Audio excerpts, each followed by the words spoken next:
I just pressed the let's go live button, which means we've got to wait for the stream to fire up all across the fruited plain of the internet. And we are trying a little bit of a different browser right now. And so I want to make sure this thing is working because we've got Garrett Ziegler coming on and we're trying some new technology to make sure it's all working.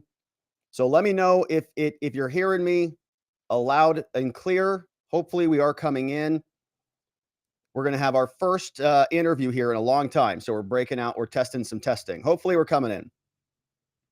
I think we're alive. That's good news. Let's go ahead and get started then, shall we? Hello, my friends, and welcome back to yet another episode of Watching the Watchers Live, the show that spotlights misconduct involving police, prosecutors, and politicians. My name is Robert Govea. I am a criminal defense attorney, and today, my friends, we are talking about the Biden impeachment. And boy, do we have some fun stuff to attend to today. We've got a guest coming up. His name is Garrett Ziegler. You know him, Marco Polo USA, the author of the report on the Biden laptop, is going to be joining us. And we're going to go through several documents that dropped recently. And let's see here. We did a refresh on our screen.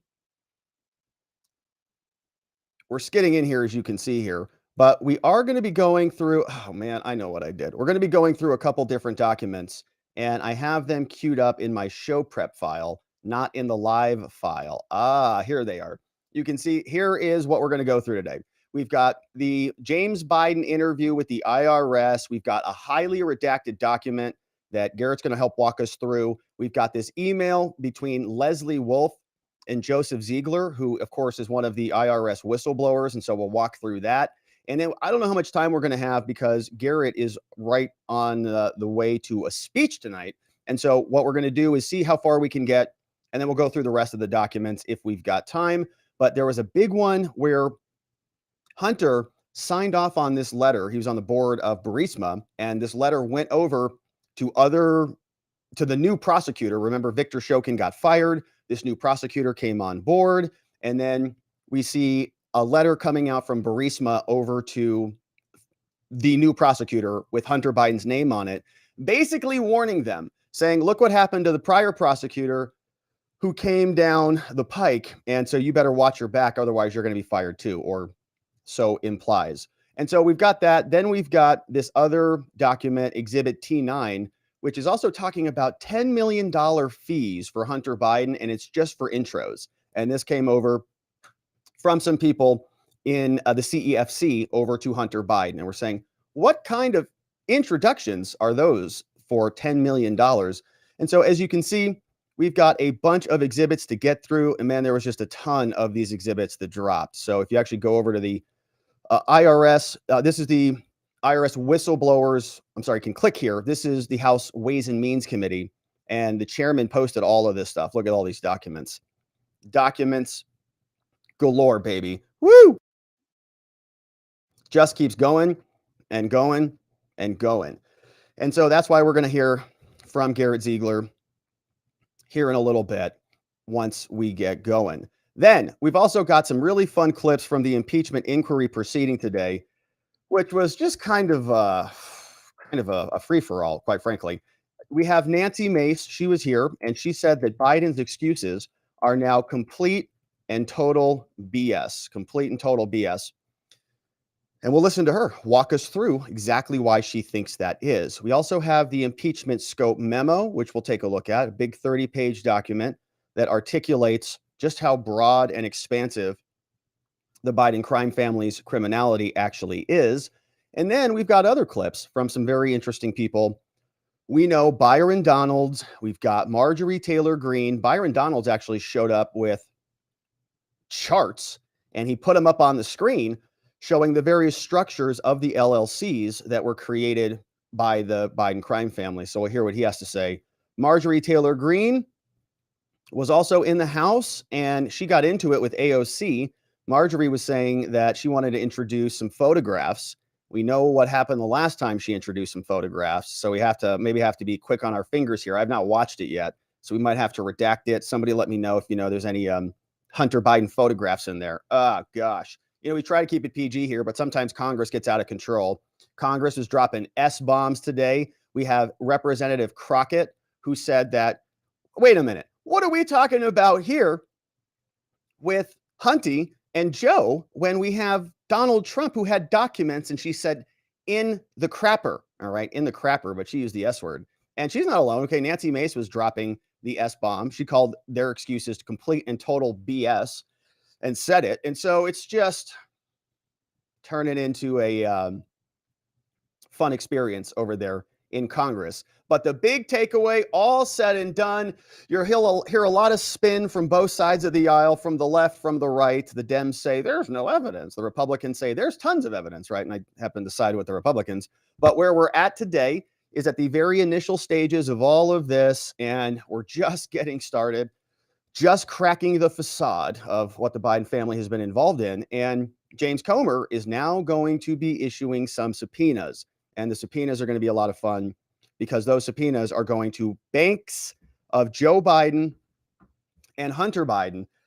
And once we see some of those financial transactions, we think that the rest of the facade will already start falling off. So, as you can see, my friends, we've got a lot to get to today, and we're excited to be here and have you join us. We are also wanting to say shout out to our members. This morning, we had a great conversation at our members only morning stream where we talked about two very pertinent issues here. Judge Chutkan refuses to recuse herself. Oh, you're kidding me. Is anybody surprised by that? No, of course not, right? We know exactly what to expect there. Chutkan sticking around. The Trump defense team said, we think you might be biased given the fact that you've said things that are clearly biased. And she said, no, I'm not. I wasn't talking about Trump. And we talked about the defense that she had. It was like, you know, when your younger brother used to come in your bedroom, but he would actually not come in your bedroom. You know, he would just stick his arm in through the door. And he's like, I'm technically not in your room. And you're like, ugh! I don't know if that ever happened to you, but maybe it might have happened to me. I'm not sure. But that's exactly what she says. A technicality. I didn't use Trump by name. Therefore, I don't have to recuse myself. So she's staying on the case. We'll see what happens after that. We also did a conversation this morning about Big Fannie Willis. You may know her as the biggest Fannie in Georgia. And she sent a letter some time ago to Jim Jordan over in Congress and was very, you know, she had a kind of a bad attitude. Let's just leave it at that. Jim Jordan said it was hostile, but she was kind of screaming at him. This is my state. Don't you dare come into my state, you tyrant, kind of like hysterical language. And Jordan finally responded to that letter. We read through that letter here and we're like, wow, that's a pretty spicy letter from the biggest Fannie in Georgia. She was really letting out a lot of hot air, if you know what I mean. It was really stinking up the whole place over there in Georgia. And so that's what we talked about. Now, Jordan responded to the letter and, you know, I don't know if it was anything to write home about, but those videos will be coming out and you can check those out. Shout out to our members. Thank you for supporting us on our members only streams in the morning. And if you want to join us for those, you can do that at watchingthewatchers.locals.com, or you can join us as a member up on YouTube. And our YouTube friends, when you join us after the show is over, don't forget to join us on our private Telegram group, which is where the after party continues, and we'll be doing that today. Also, we've got our new website, robertgovea.com. You can check it out. Sign up for our daily newsletter over there. You'll get delivered to your inbox the show reports. So the different segments that we do, if you can't catch them all, because I know you're busy, you're working hard, you got other things to attend to, then you can get the news delivered to your inbox so that you don't miss anything. And in fact, if you want to navigate this mind map, everything you see on the screen, you can also get access to that at robertgovea.com. Now, before we get into meat and potatoes on the day, we gotta make sure that we are healthy and fortified and well, courtesy of our friends at fieldofgreens.com. And of course, my friends, we all would like to lose some of those leftover pandemic pounds, but how sick are you of all the ads for weight loss pills and fad diets? You know, we've all been there, we've all done that, and we know that they just don't work. But you know what does? Eating 5 healthy servings of fruits and vegetables every day. You do that, and the weight would probably just fall right off. But fruits and vegetables, and you know, I know it's a lot of work. It takes time to prepare that stuff every day. But you don't have to worry about all of that. You can just focus on Field of Greens, because Field of Greens is a science-backed formula, specific fruits and vegetables that you're not going to find in any other product. We know that proper nutrition reboots your metabolism so you burn calories faster and lose weight a healthier way. And Field of Greens is the only brand backed by a better health promise. Yes, you're going to look and feel healthier fast, but the greater proof is going to come at your next checkup when your doctor says, "Oh my goodness, you are looking fabulous." Whatever you're doing, my friends, keep it up. So let's get you started. Head on over to fieldofgreens.com. Don't forget to use code Robert when you check out. That way you can save 15% off. Load up your cart. The vegetables want to be eaten. You'll be bursting with green energy, the good kind, and you'll save 15% off with code Robert. And so, my friends, now, without any further ado, I want to get right to it. And we have, of course, a lot to unpack here. And the one place that I wanted to start is with our friend Garrett Ziegler, who is in the house. And let me make sure that I can hear Garrett Ziegler. Yes, sir. Coming in. You hear me? I'm not in my home studio, so it's a bit blurry, more blurry than usual, but we good? Yeah, we can hear you loud and clear. And I understand, I think you've got an event coming up, right? So you've got to kind of compress. Yes, sir. And you were the first person that came to my mind when 100 docs dropped on the Ways and Means site. So again, I don't know what you said yesterday, but I don't think that this many docs have dropped from a government site about an American First family before in terms of their primary source corruption. It is a lot, and that's why I was so grateful to talk to you. I mean, this was something that I know We can do it for the next week if you'd like. Exactly. It doesn't have to be long. Well, exactly. And there's so many documents. I mean, I was thinking about the red pen that we use here, and we're going to have a field day with this. But yes, just for those who are joining us, before we actually take a look at the documents, and of course, I want to get your reaction to the drop, general impressions. And then I don't know if you can see the documents. I know you're probably on a busy Wi-Fi network or whatever, but I know that there were a couple documents we had queued up that I think you wanted to share. I got those ready to go. Right on. So for people who do not know, okay, I know many people, you've been here recently and you've been on this channel several times, but for those who do not know, you are the author, as well as your organization, of the Biden Laptop Report, the report on the Biden laptop. This thing is available at marcopolousa.org. And this is something that, has had a really great reaction here on our channel and our community. A lot of people have purchased their copies of this, and they're sharing photographs of it. And, I just think the work that you've done is amazing. So thank you very much. Give us a quick update. Where are you? What are you working on? What are your impressions on this? And then let's hit the documents. Yes. So everybody at home, the Congress, after the Republicans took the majority, they split it up into basically three groups, if you will, three committees: the Judiciary Committee headed by Jordan, the Oversight Committee headed by Comer, and the Ways and Means Committee headed by Jason Smith. Now, these characters are all, they're very different people, but in terms of actually producing primary source documents, Jason Smith at Ways and Means has been the most productive so far. Comer has had hearings. They've subpoenaed documents, true, but the Ways and Means Committee, and I'm starting at the very basic. The Ways and Means Committee has jurisdiction over tax issues. In the way they wrote the whistleblower bill, if you want to make protected disclosures to the Congress, you have to go through the Ways and Means Committee. It's one of the few things in the Constitution in that any new tax bill has to start in the House, and they've said that the Ways and Means Committee has jurisdiction over that. And so what we're discussing today, these 113 different PDF files were released by that Ways and Means Committee. And for them to be able to do that, they had to have a vote where the majority of members voted to release them. And so that's the setting. You got three groups of Republicans. The Ways and Means has jurisdiction over whistleblower materials, and we're discussing those materials, those investigative materials that aren't your opinion or my opinion. These are produced by feds. And this channel, more than any, would say that most feds are corrupt. Most feds are worried about their pension above all things. But through the grace of God, we have found a couple of feds who care about something more than their pension, which is the truth.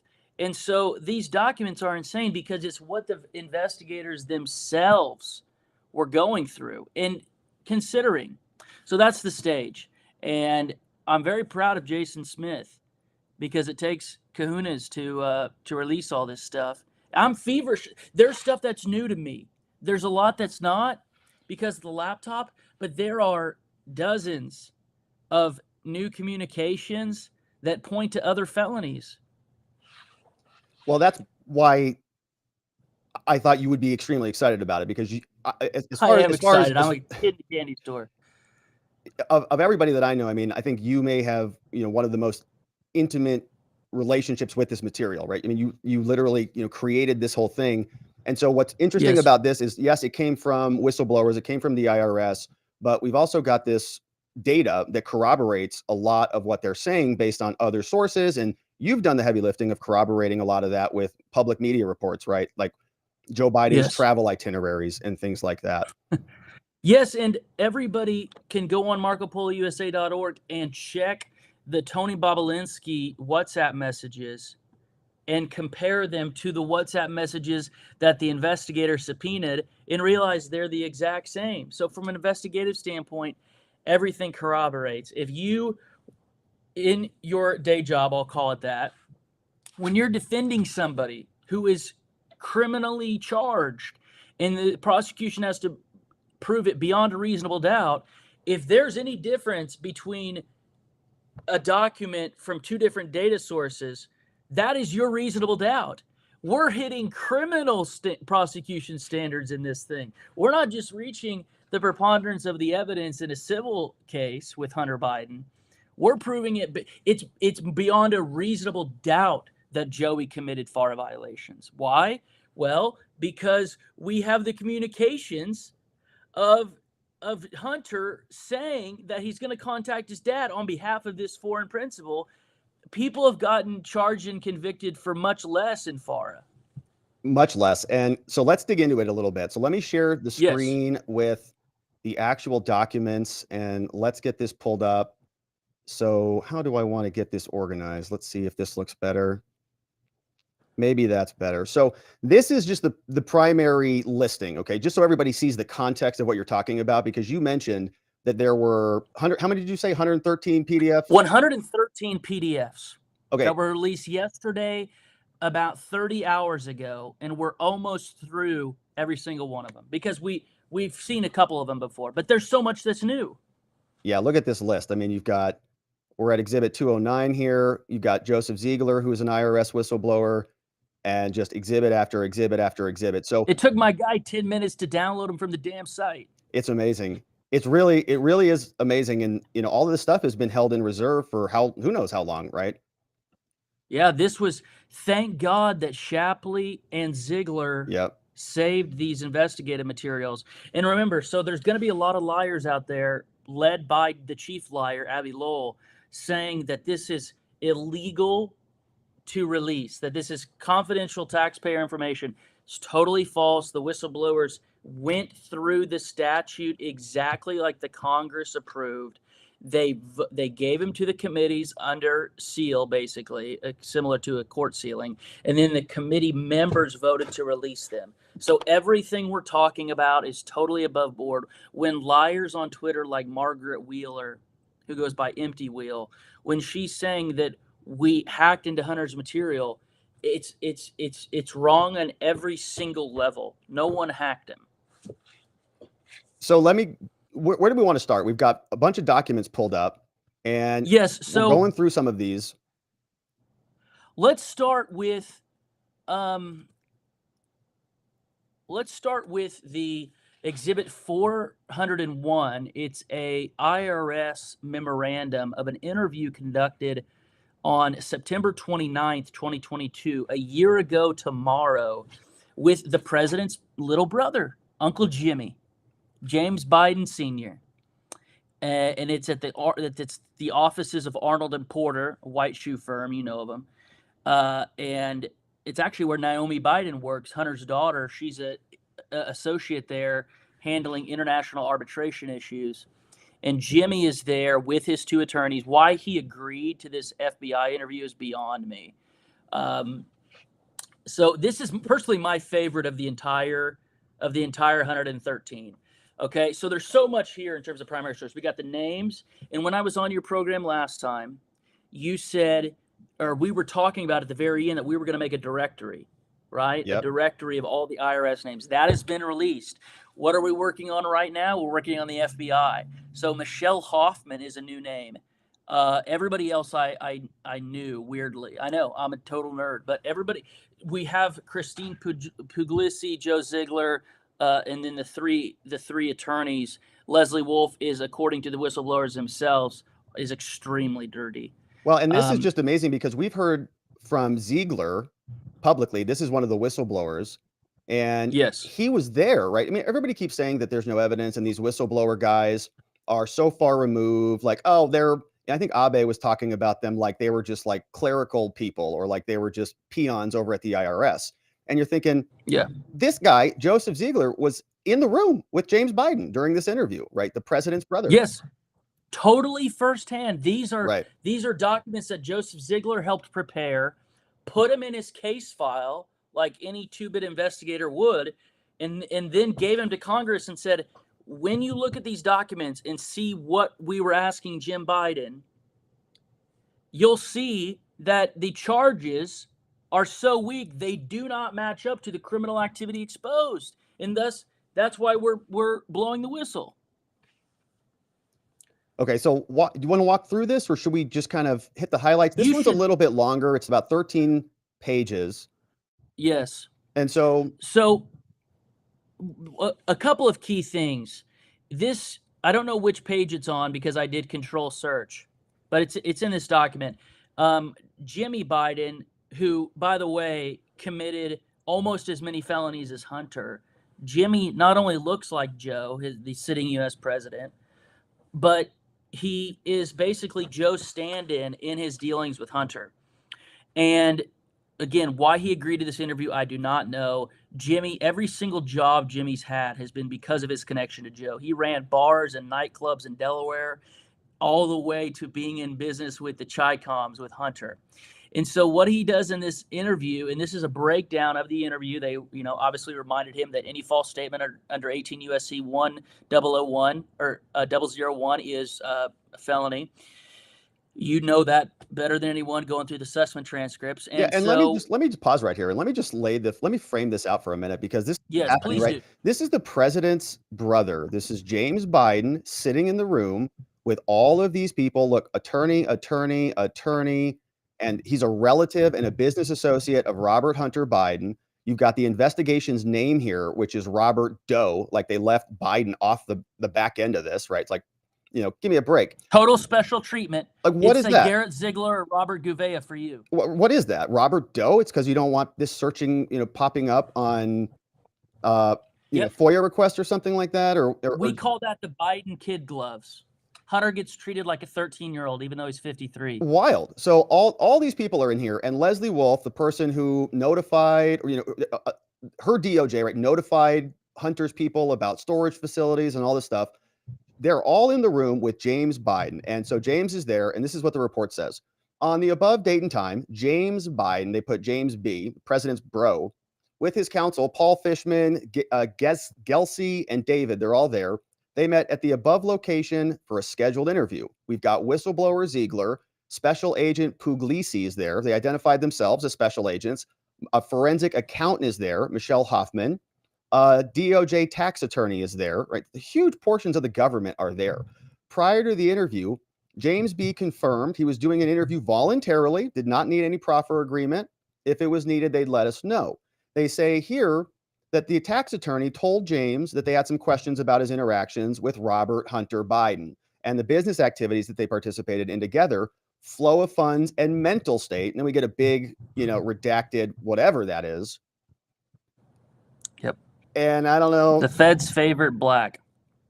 We see a lot of that in another one of the documents you sent over. There was a lot of that too. So they give us some background. They say James B. went to University of Delaware. He doesn't have any current licenses. He's got a real estate license, had his real estate licenses, right? So this guy's going to be a consultant with no licenses. And you're doing all this professional stuff, and he's just kind of, sounds like he doesn't have much qualifications, but general knowledge. I Yeah. was just going to say, for more context here, Jimmy is called, this is by a liberal reporter at Politico who wrote a book. Jimmy is called the Hammer because he apparently pounds his hand on the table until people give Joe money for his campaign. So this guy is a total blowhard, has no real marketable skills other than he's Joey's little brother, and will just get in your face and demand that you give Joe political donations. He's a vacuum cleaner, essentially. Again, not my words. This is what people who've worked with him have said, and he's all over our dossier, as you mentioned. Yes, he is. And on paragraph 7, we get a little bit further down. We're looking at a professional relationship. So, what is James' relationship with Hunter? They say some minor ventures. After Robert Hunter Biden graduated from Yale, went to work at a local law firm. Good opportunity for them to work at hedge funds. Robert Hunter Yes. Biden said he only wanted the cream of the crop. And him and James B. were looking to raise money. Mm-hmm. And this is their infamous paradigm hedge fund fiasco where they went belly up because, first of all, Hunter and Jimmy knew nothing about hedge funds. You and I could run a hedge fund better than they can, and I know nothing about the inner workings of it. It would be like giving my sister, who's a lovely housewife and mother, control the hedge fund and telling her to have fun. So they got a hold of this hedge fund called Paradigm, and there was litigation involved at once it went tits up by this guy named Anthony Lotito. Jeff Cooper, a big crony from Edwardsville, Illinois, in part gave him the money to do it. Incredible. Okay, so what was the thing you control F'd? What did you find? What were you searching for when you went into this? Xi Jinping. Xi Jinping. Let's see if we can pull that up. And so here. Yes. So paragraph 27, this is the president's brother saying that the president's son portrayed CEFC to him as Chairman Yang was a protege of President Xi. So again, this is laid out in our report in terms of WhatsApp messages between James Gillier and Tony Bobulinski, where according to James Gillier, who was the Middle Eastern-based Englishman who was tapped to basically broker the deal between the Bidens and CEFC, he confirmed that potential meetings between Chairman Ye, who's the chairman of CEFC, who's since disappeared since March of 2018, he confirmed that those meetings had to be approved by President Xi Jinping, the Secretary General of the Chinese Communist Party. Wow. If Chairman Ye wanted to meet with Joe, he had to get sign off from the General Secretary of the CCP to make sure that that was okay geopolitically.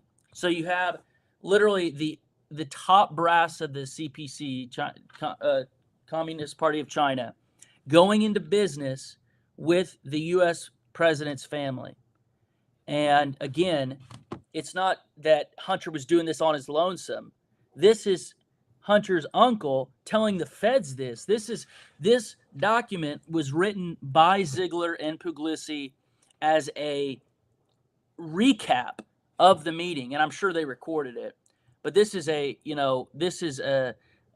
summary of what they discussed. Yeah, and you can see just a framework of how this is working. So they're literally showing him, James Biden, stuff, and they're asking him to respond to this. And we're seeing this is in some of these redactions, like they're asking him questions. So paragraph 17, hey, James, what do you know about State Energy HK? And James said, oh, I don't know. I don't recall anything. I did not recall when Robert Hunter Biden first received money from the CEFC. I don't recall. He says James Biden thought that their money was being paid in the beginning from CEFC and it was being split between Hunter and Walker. He thought it was several hundreds of thousands of dollars, but James B did not get any of that money. So it's just right. It's kind of one after another. They ask him about trips to Romania. Yes. They ask him about Sinohawk. They ask him about, and then when we get down to what you're saying, they were showing him some document here. It's actually an email. So they're saying here, this is an email. We have this in writing. And that's what we found. And the setting, yes, and I love your description. The setting is around a big conference table at a white shoe law firm. You got Jimmy and his attorneys, the feds on the other side, feeding him exhibits, essentially, right? Asking him to respond to documents. And CEFC was the private, in quotation marks, the private sector arm of One Belt, One Road.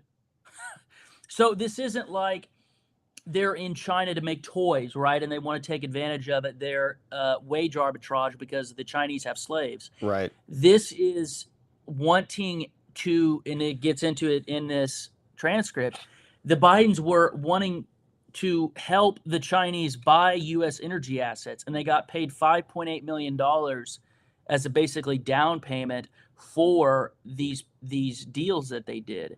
It's incredible. So when they say deal with Citgo, the feds are showing him correspondence that he had with Hunter, with Bobulinski, with Gillier. And, you know, I urge everybody listening to not take my word for it. And if there's anything that you probably know about this program, which is why I love it, is go download the 113 documents themselves. I even put it on my Telegram channel, which is Garrett Z, 2 R's, 2 T's, in a zip file. So you can download all 113 at the same time. You don't have to do what we did, which is go on the website and manually download each one. You don't have to do 113 clicks.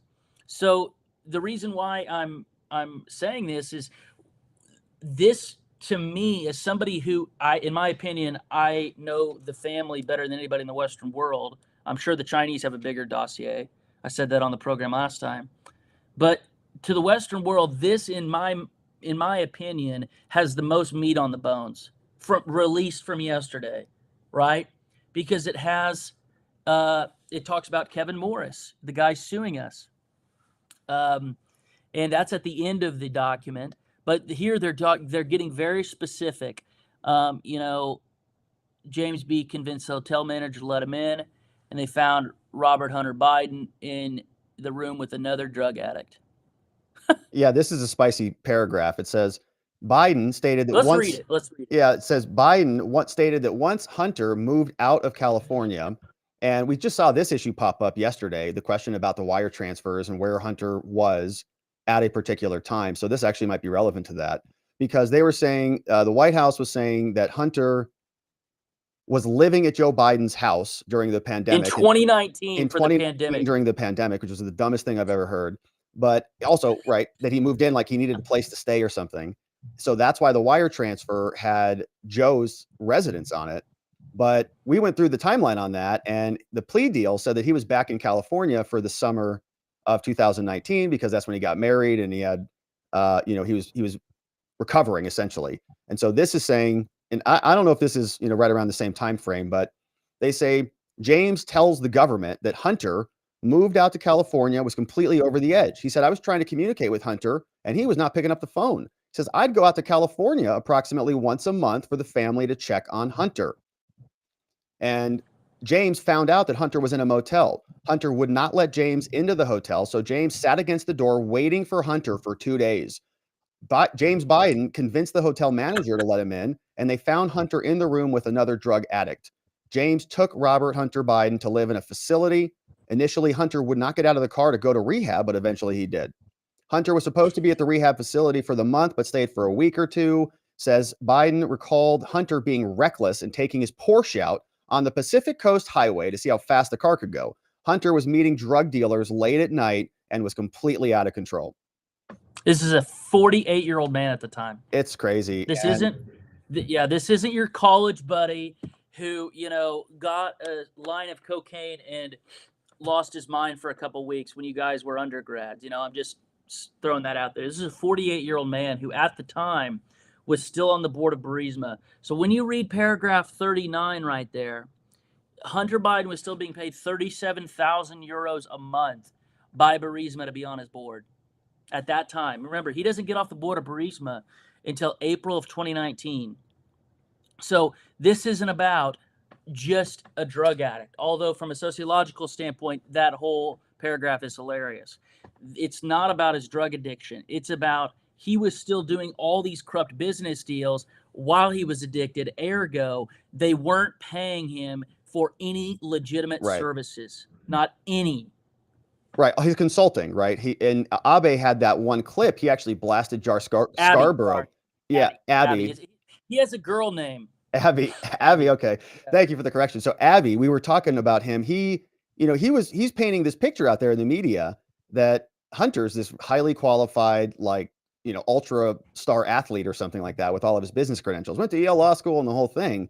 And the fact that you can match that timeline up with that type of behavior, it corroborates what we also heard from Burisma, because some of the people there said the same thing. They said that Hunter, I think they were calling him like a dog and stuff, like he was just kind of as useless, as a person could be. Well, yeah, the exact quote relayed by the confidential human source.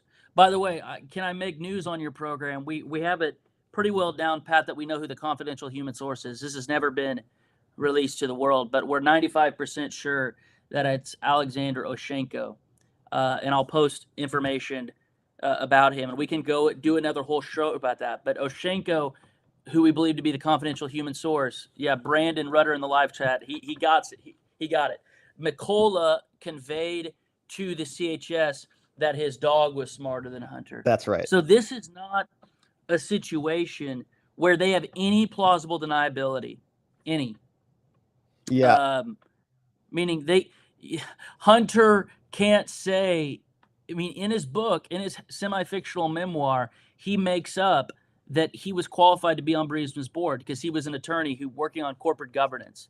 He has no idea. He could be dropped in the middle of a lush natural gas field and not have any clue how the thing gets out of the ground. Okay, he has no clue.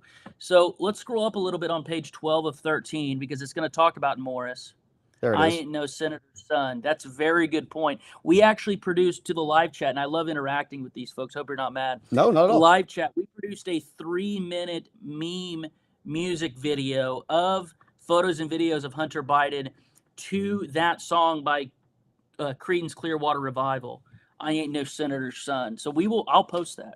So this is the section on James Biden's communications and opinion of Kevin Morris. Kevin Morris is suing me in the state court of California for harassment, hilariously. He's worth many millions of dollars. His wife is the lead talent agent at William Morris. And it's funny because Morris wanted to be thanked by the family. So it's just, if you want to read that. Here in paragraph C, Yes, Morris was helping Hunter a lot. And this is being written by Ziegler, the IRS whistleblower. Yes. Morris was helping Hunter a lot, but James Biden didn't know why. James thought that this might have been because of his ego. It says Hunter asked James to thank Morris because Morris requested a thank you. He wanted the ring to be kissed. Right. I'm giving your fucked up nephew so much money. Kiss the ring. Hunter asked his uncle, right, the president's brother, to thank Morris because Morris requested a thank you. Woof. So James Biden had no understanding of what the team of people means and has no knowledge of what Morris has done for Hunter. So the conversation is saying, what was that all about? What do you think he wanted you to say thank you for? And did you know what that means? No, I have no knowledge, right? And they're having this conversation. So Biden was not sure that there was a loan between Morris and Hunter. Biden thought that the money was significant enough that Hunter asked his uncle to say something to Morris and to thank him. Biden didn't recall a specific discussion, only to say thank you, quote, on behalf of the family. Yes. So at this, and it goes, I texted the film producer this, that they talk about the infiltration. So one of the reasons why we got discussed with Morris and my buddy infiltrated him and got him to give this ridiculous offer of paying for false data was that Morris lied to the film producers of My Son Hunter, flew his private jet over to Serbia, or chartered a private jet, and went under the guise of making a documentary. Well, at that time, Morris was representing Hunter. And so it was a violation of California state bar rules to not disclose a material fact, because Philem and Ann McElhinney would have never allowed them to be on their set if they knew he represented Hunter Biden legally. Amazing. So this is extensive. It's all signed here by Joseph Ziegler, the guy who is in the room with the president's brother. The entire investigation is here's another one, right? Christine Puglisi, another special agent, signs off on this. So we know that Ziegler has already poked his head up and blown the whistle on this, but we've not heard from Christine Puglisi or anything like that. So this is amazing. And you're right, there's a lot here. And there's a lot of meat on the bones, and I didn't know a fair amount of this, man. And I'm being honest. Like, there's a lot of we love the 5 W's and 1 H: who, what, when, where, why, how, right? Yeah. And so when you have a lot of meat on the bones like this, for instance, just look at paragraph 40, subparagraph A. It says Hollywood Roosevelt. We have so many photos with metadata embedded that were taken at the Hollywood Roosevelt. We have so many. Somebody mentioned Denver Riggleman, the failed congressman. He can't point to one thing we falsified. That was just a hater. But the Hollywood Roosevelt Hunter lived there for a time, doing crack with hookers, still on the board of Burisma. And so what I'm trying to say is the laptop that he abandoned is all that data has been corroborated every way that you can possibly can. Yeah. From the investigators themselves, from talks with his Uncle Jimmy. Yeah, this is an interesting paragraph. Robert Hunter Biden now, when this was written, is currently painting 12 hours a day now. He has no money. Any paintings that Hunter sells, the ex-wife gets the proceeds. And his paintings are currently selling to $15,000 to $25,000 at exhibitions, and the reviews are spectacular. And they say Hunter really can't make any money because the money goes to alimony or to child support. And we've looked at some of his paintings here, man, and something happened with those. Like some time ago when he first became a painter, we were looking at them and they looked like moldy jars of milk or different containers of COVID, and there were some weird things. Now some of the stuff that they attribute to Hunter, like that kind of looks like an actual painter did that. And so I was wondering, what the heck is really going on there? Because I think they're now going for what, 250,000 or 500 grand or something like that. They've been listed as that much. I was a witness for the mother of Hunter's child, so I can't really go into what the exact that's sealed. But let's just say that public reporting makes it seem egregious. Remember, we have a decade of this guy's digital life, and I can't imagine him doing 12 hours of anything other than looking at porn and smoking crack. So there's no way he's doing any productive activity, even if it's art, for 12 hours a day. And getting paid, get $83,000 a month, right? From Burisma and these other places. Somebody, and it's very relevant to the document. Somebody asked in the chat, Joe Moss, why is Morris footing the bills? Very good question. We've been asking that for over a year. Our instinct, unconfirmed as of now, because me and Robert like to be honest with everybody and say, this is speculative. We have information we have primary source evidence for this. We think there's a Viacom merger that Kevin is involved with. Viacom is the company that partnered with South Park in their big streaming deals. And Morris is the lawyer for the South Park creators. And so we believe that Viacom also owns Simon & Schuster. And there was a proposed merger between Simon & Schuster and Penguin Random House. And if that merger didn't go through, Penguin Random House was to owe Simon & Schuster $200 million. It's the largest termination fee I've ever heard of. And sure enough, Hunter's daddy's DOJ interfered in the merger. And so Penguin House had to owe Viacom $200 million. So, there's no history of Kevin Morris being generous and giving big money to causes that he believes in, right? There's no paper trail of that. So this is a first for Kevin, which means it's not just generosity. He's going to be getting something back for taking care of Hunter's tax, write-offs. Yeah, and some people like that. When you have enough money, you kind of just like to keep your cards, right? Kind of keep people like trading cards.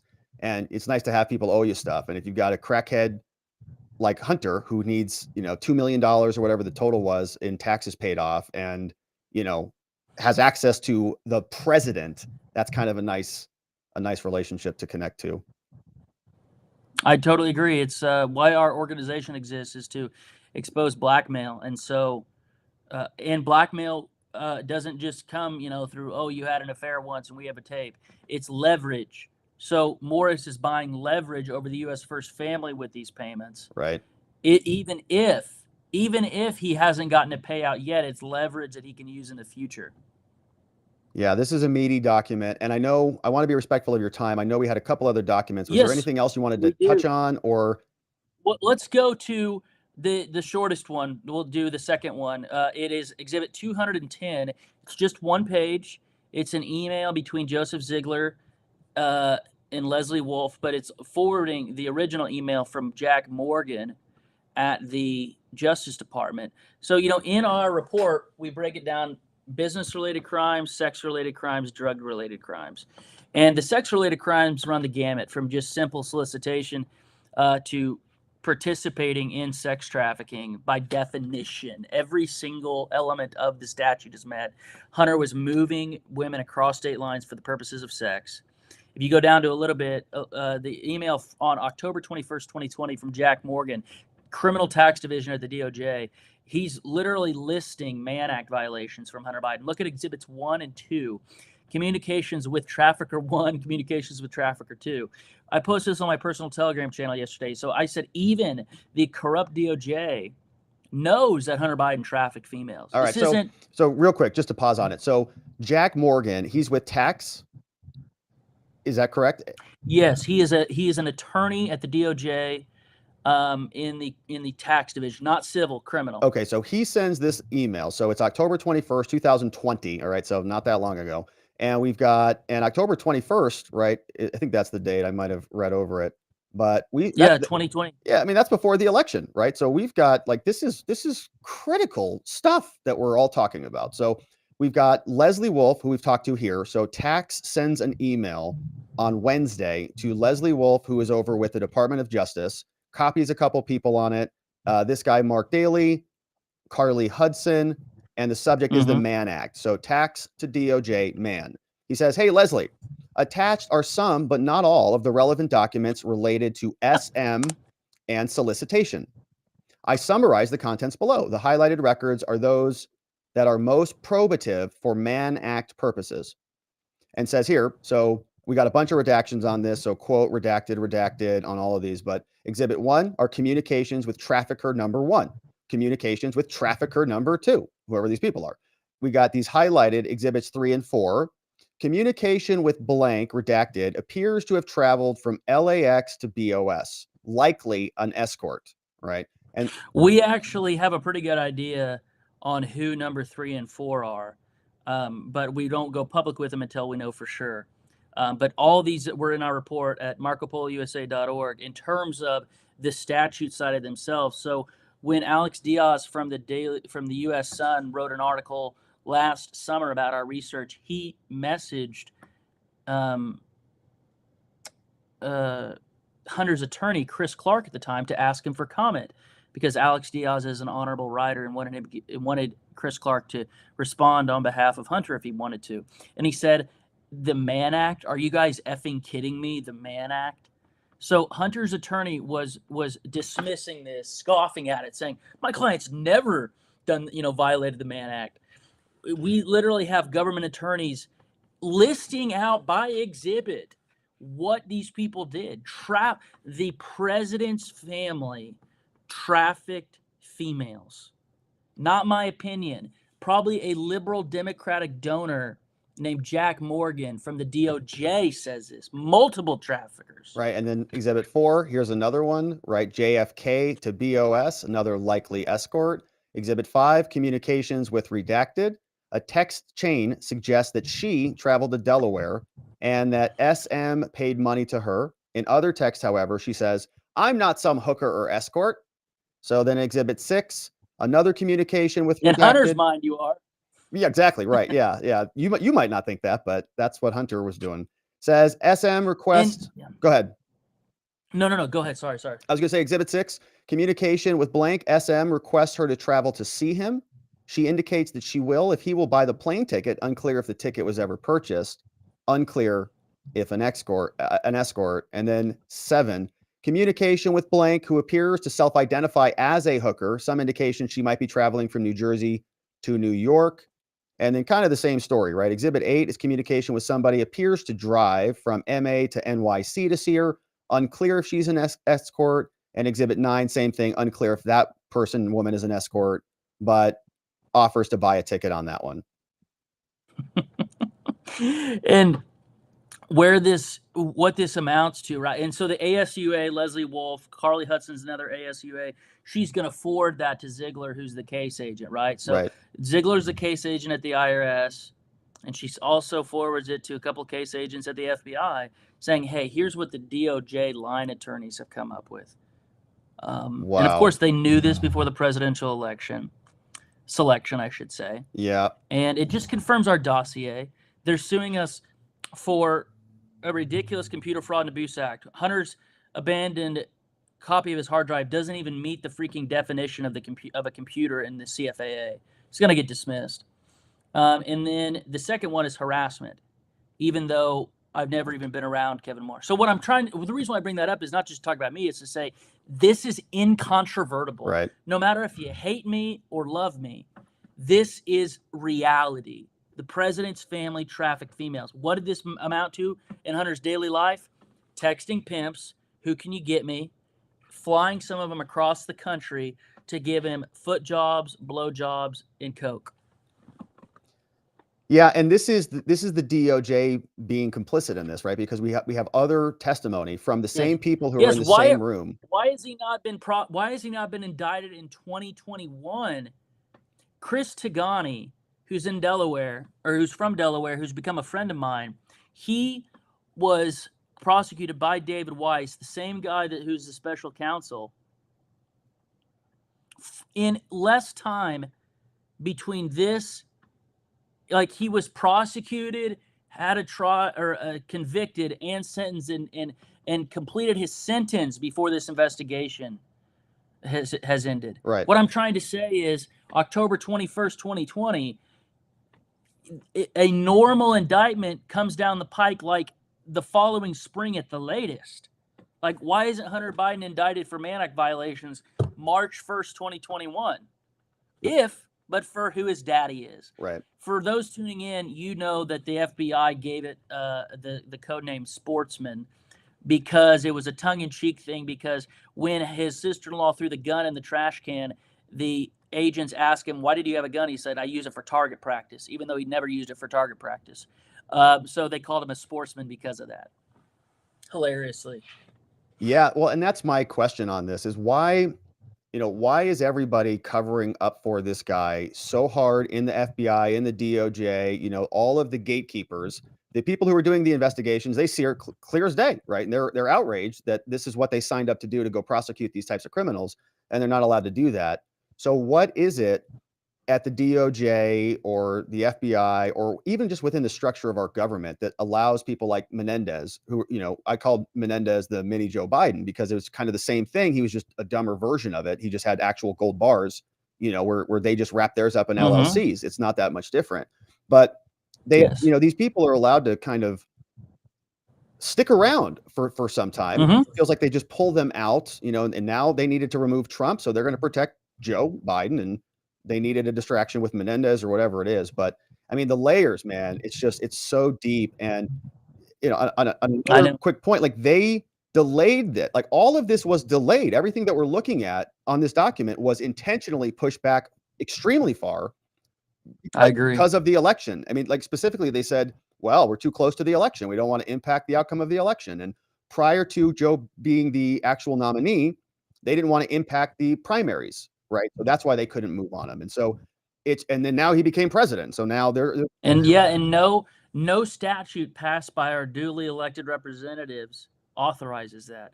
That's just a bullcrap internal DOJ memo that says we shouldn't indict people. In a legit country, you indict people when they break the law. It doesn't matter if your daddy's running for president or if the guy himself is. And I got to run, but one document that you'll go over, I'm sure, is Lesley Wolf didn't let them talk about Joe. She was sent a draft indictment for FARA like the opening paragraph. And she said nothing should be mentioned about political figure number one, which was Joey. So this was, I call it the Biden kid, the kid glove treatment.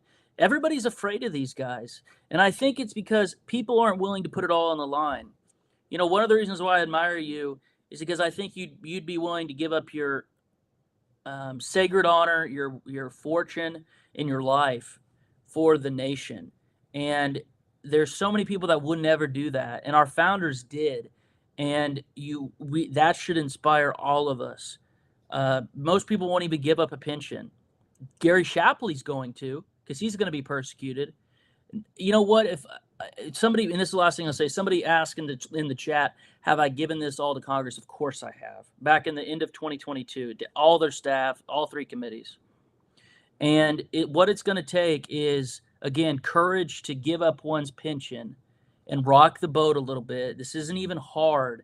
We have so much primary source evidence. Imagine if this investigation were difficult, Robert. I mean, I could have been 10 times the impeachment inquiry witness, but they don't want to call the young guy, right?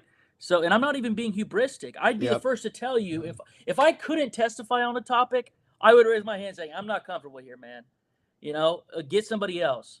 But this, I'm not even mad about it. I'm sad about it, saying like, this is the best we could get for the impeachment witnesses. All we'd have to do is just start going through emails. This foreign principal wanted this action. Hunter facilitated lobbying of the U.S. government for this action, for this foreign official. FAR violation. Yep. Any money Hunter collected from that interaction, forfeiture. Seize it once convicted by a jury of his peers, it's money laundering. So I'll leave on that note. Hopefully we can do this maybe tomorrow in a couple of days, going through all these documents if you got time. Yeah, anytime, my friend. I'm really grateful for your nice compliments and your nice words. I couldn't feel Thank you. more strongly in the same direction to you, my friend. And you're a fighter. You're out there. I know you've got a speech coming up. And I just want to encourage everybody one more time. Marco Polo USA. You can get this report, and it's absolutely worth it to get it. So check it out, MarcoPoloUSA.org.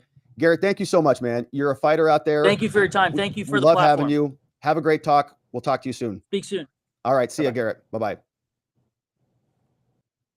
All right, my friend. So Garrett Ziegler, and very grateful to have him here and with us, because he has the depth and the insight that we need to really unpack all of these documents. I mean, there really is so much. Like, there is 113 pages of these PDFs. And so we're grateful for his support in helping us parse through them. But we do have some more documents to attend to. In fact, we've got several others that we can take a look at. And one of them that we were going to queue up was this one. And we've talked a lot about a special prosecutor that Joe Biden was a part of his firing. And we know this guy known as Victor Shokin.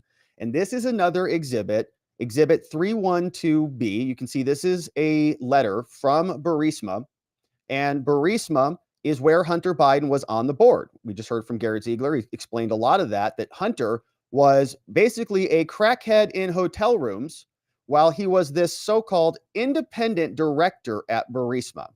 Independent director at Burisma, right? We just read he was in the crack house at a motel. James Biden was sitting outside of his door trying to figure out who this guy was. Now, this letter goes from Burisma, and it comes out July 2016, shortly after Victor Shokin, the prosecutor that Joe Biden threatened to fire after withholding $1 billion of U.S. aid from, he's gone. Guess who now comes in? This new prosecutor. So people are asking ourselves about this quid pro quo. Is Joe Biden involved in any of this? There's no benefit. He was going to fire Victor Shokin anyways. It didn't provide any benefit to Burisma. Remember, they kept saying that? No benefit to Burisma. He was going to fire him anyways, whatever. Well, here's what happened. Soon as Joe Biden is successful, this letter goes out. It says, "Dear General Prosecutor," signed off on by the Burisma boys. And it says here, "We, the undersigned, are members of Burisma's board of directors. The board of directors was established in 2013 to provide strategic counsel, whatever, about best business practices, new markets, and law and growth. And we learned from your press conference, Mr. New Prosecutor, on July 7th, that the Office of the Prosecutor General has entered Burisma's offices and property, as well as the offices and residence of various Burisma staff and directors. Whoa, so they're getting raided, it sounds like. You also announced several allegations against Burisma and its owner. You offered no evidence of a crime in your press conference, but you made allegations that Burisma has been involved in illegal schemes and that your office would be investigating over a long period of time. As citizens of countries where adherence to the rule of law has the highest value, we are very concerned about your statements. We know that you are well aware that allegations made to the media of criminal misconduct does great harm.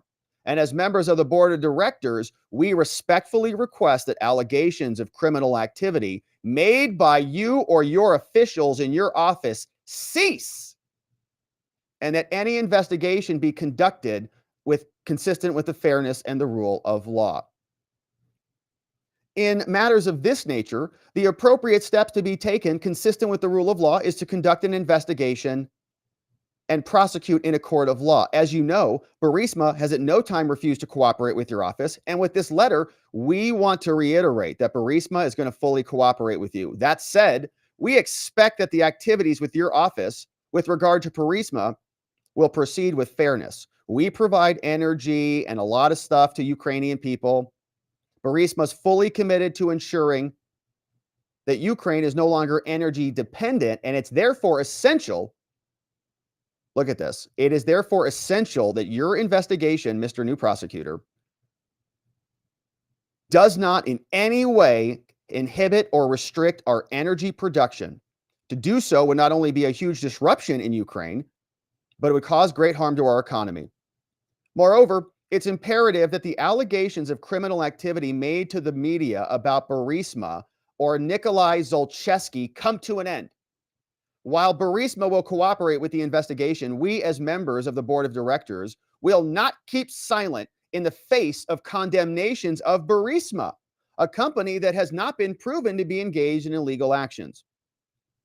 If there is evidence that Burisma has violated specific laws, then take it to the courts, not the press. So this other prosecutor is kind of banging the table a little bit. We, as advisories and fiduciaries, respectfully request that during the term of your investigation that you refrain from further allegations against our company and that our business not be impeded in any way. Signed by Hunter Biden, who's probably cracked out at a motel somewhere. Although this was in 2016, the crack hotel. He's been a crackhead most of his adult life, so he is probably cracked out here as well. But look at this letter. And you know what's most impactful about this whole letter? Okay, most of this letter is absolutely meaningless. Okay, somebody would just take a look at it and go, oh gosh, who cares? Who are these people? Who are these people? The only one single word that matters in this whole document is this one right here, Biden. That's it, right there, right? Because of what was done to the last prosecutor who was breathing down their neck. So that is another exhibit. And the impeachment inquiry, the scope of the impeachment inquiry was broad and vast. And I want to dig in to some actual clips of the show from the hearing. And so let's get to it. Total BS is what Nancy Mace called the Joe Biden excuses for why he was doing what he was doing with his son and for all of the money that was transacted. They say that it was all legitimate. Hunter was just a crackhead. He couldn't remember, and Joe Biden really loves his son. But this is Nancy Mace explaining why all of that is nonsense and why their excuses are total BS. Thank you. 2019.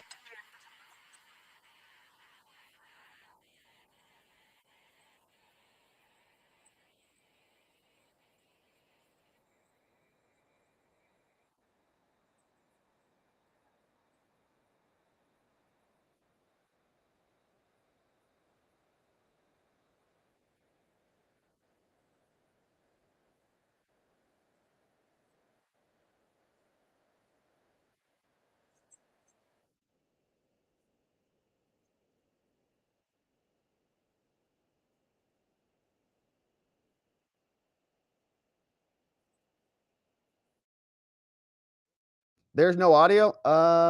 Okay, I know why that is. Hang on. Sorry about that. I know why that is.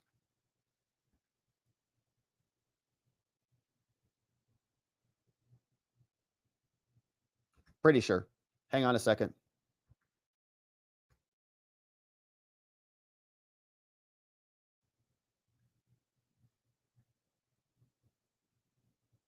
Telegram was working.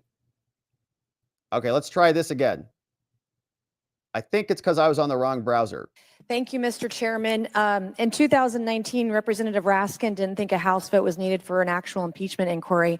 And to quote Representative Raskin, he said in 2019, there's no formal constitutional or statutory or even the House rule for how an impeachment inquiry is to begin. And so it means different things to different people. I don't want to hear another word from the left or anyone across the other side of the aisle about impeachment inquiry. This is complete and total hypocrisy this morning. Today, we're going to bring the facts. Today, we are going to bring the evidence. In 2017, the Joe Biden family teamed up with Chinese company CEFC to make millions off of granting access to Joe Biden. Hunter even arranged for Joe Biden to share office space with the CCP-aligned company CEFC. My Democrat colleagues say none of this is relevant because Joe Biden wasn't vice president while his family did these shady deals. Turns out that's complete and total bullshit. It's Content a lie. warning. Hunter Biden referred to access to his father as the keys to his family's only asset. Those words are going to come back and haunt Hunter Biden and his family forever. Yesterday, the Ways and Means Committee released an FBI memo on the interview they had with Tony Bobulinski, a former Biden partner in crime. I'll read a bit of that right now. The work conducted by CEFC, Gilliar, Walker, Hunter Biden, James Biden, and Yee over the preceding 2 years was discussed in detail. In particular, CEFC was closing significant investment deals in Poland, Kazakhstan, Romania, Oman, and the Middle East during this period of time. Period of time is in reference to the years 2015 and 2016, when guess what? Joe Biden was vice president. As an aside, Rob Walker, in previous testimony, also confirmed that Joe Biden attended a meeting with the head of CEFC. So now we know CEFC was working with the Biden family while Joe Biden was vice president. And I'll continue reading from Tony Bobulinski's report, which says, and I quote Bobulinski, Hunter Biden and James Biden did not receive compensation because Joe Biden was still vice president during this time period. There is a concern it would be improper for payments to be made to Hunter Biden and James Biden by CEFC due to its close affiliation with the Chinese government. Hunter Biden and James Biden both wanted to be compensated for the assistance they had provided to CEFC's ventures. In particular, they believe CEFC owed them money for the benefits that accrued to CEFC through its use of the Biden family name to advance their business dealings. The Bidens, coincidentally, were paid over $1 million by CCP-affiliated Chinese company CEFC shortly after Joe Biden left office as vice president. Now we know why, because it was back pay. Back pay. I'm going to show another image. This is a text message between Hunter Biden and Gong Wendong, an agent of CEFC.